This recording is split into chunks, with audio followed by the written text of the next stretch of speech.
अगर आप कुछ कर सकते हैं तो करें, वरना आपको कुछ मूव करने की या कोई गलत मूव करने की ज़रूरत नहीं है, क्योंकि आपकी चीज़ नहीं, आपकी जान ज़्यादा कीमती है। अगर आप मजम्मत नहीं कर सकते या आपको लगता है कि आप कर सकते हैं, अपने आप को सेव कर सकते हैं, तो आप कीजिएगा, वरना आप मोबाइल या कोई भी आपकी कोई कीमती चीज़ है आप उनको खामोशी से दे दें ताकि आपकी जान बच सके। जिस तरीके से आपने देखा उस टाइम मैं एक वीडियो में आप देख रहे थे CCTV में कि मैं अपने सेंसेस में था कि मैंने मेरा मोबाइल मेरे हाथ में था, मैंने अपना मोबाइल रखा। जब वो डकैत ने थोड़ा सा मूव किया दूसरे बंदे की तरफ, तो फिर मैंने अपना लाइसेंस याफ्ता वेपन निकाल के उसके ऊपर फायर किया। लेकिन मैंने बैक साइड पे होकर मैंने फायर किया ताकि किसी और को भी नुकसान ना हो और मुझे भी नुकसान ना हो। तो इस चीज़ का शहरी बहुत ध्यान रखें, जो भी करें वो बहुत ध्यान से और देखभाल के करें ताकि किसी को नुकसान ना हो। एक ये कहा जाए तो हमारे नबी की सुन्नत भी है कि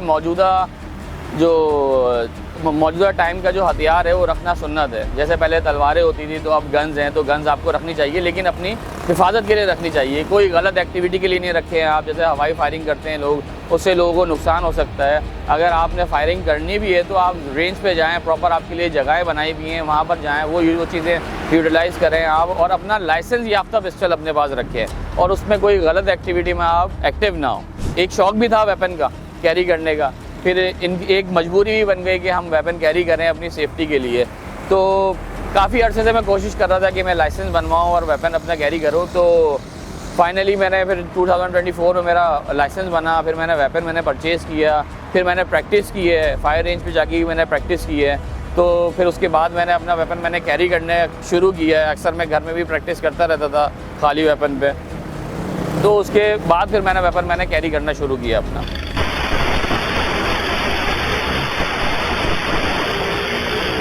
अब कानून के बारे में हम सबको ही पता है, ऐसी बातें कराची में रह रहे हैं। अगर डकैत किसी को मार देते हैं तो बहुत ही नॉर्मल सी एक FIR या एक पर्चा दर्ज हो जाता है कि नामालूम अफराद ने फला बंदे को मार दिया या एक शहरी को मार दिया।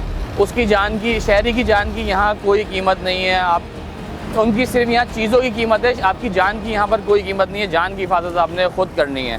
तो शहरी को यही चाहिए कि अपनी जान की हिफाजत करें, और अगर ऐसा कदम उठा रहे हैं तो देखभाल के उठाएं, क्योंकि फिर आपने कोर्ट को भी फेस करना है, आपने थाने को भी फेस करना है, क्योंकि हर इंसान एक जैसा नहीं है।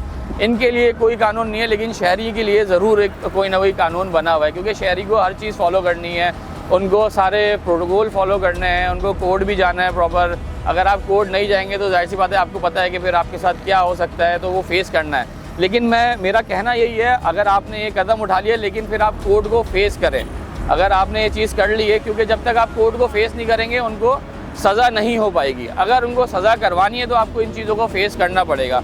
अक्सर वकीलों को और पुलिस वालों को यही वो मुश्किल का सामना करना पड़ता है कि शहरी हमारा साथ नहीं देते, जिसकी वजह से वो छूट जाते हैं। तो शहरियों को मैं ये बोलूँगा कि अपने जो कानून नाफिज करने वाले इदारे हैं उनका प्रॉपर साथ दें।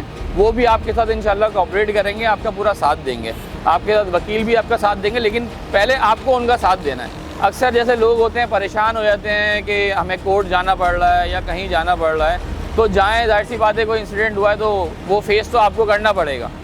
जो हमारे रूल्स हैं उसके हिसाब से तो आपको फॉलो करना पड़ेगा। तो मेरा सजेशन यही है कि आप जाएँ, लेकिन उसके साथ भी आप कोऑपरेट करें।